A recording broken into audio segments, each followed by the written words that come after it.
Hey guys, in my last video I talked about what online resources are available to you when you're determining what OT program would be best for you. I mentioned the ranking systems and I mentioned the list of accredited schools, and I just wanted to build upon that today and talk about, okay, now that you have all this great information, how do you narrow down all this information into a list of schools that's manageable and that you can apply to? I've come up with 3 simple steps to help guide you through this process, so I hope it will be helpful.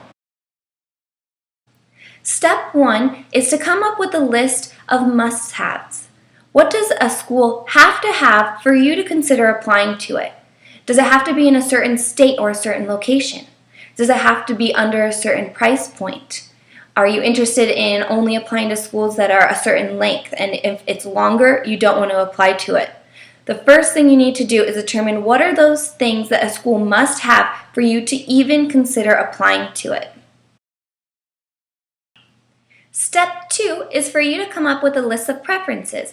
What things would you like for a school to have but aren't deal breakers? So would you like for the school to be associated with nearby hospitals and clinics? Or would you be okay with traveling a little bit further and commuting to get to those locations?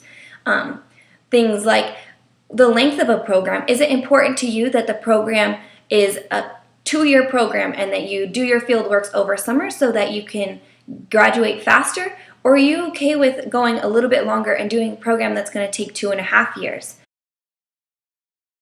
Alright, now that you have your must-haves and you have your preferences, you're going to go ahead and move on to step 3, which is researching your schools. Now this is a very long and tedious process. Essentially, what you're going to do is you're going to go to every school's website and you're going to see, do they have all my must-haves? If they do not have your must-haves, I want you to go ahead and cross them off the list. You do not need to consider that as a school.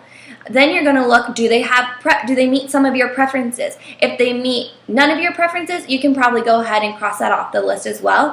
However, if they only meet some of them or if they meet all of them, then you want to go ahead and keep that school as something that you're going to consider. Now the goal is to get down to between 3 to 7 schools.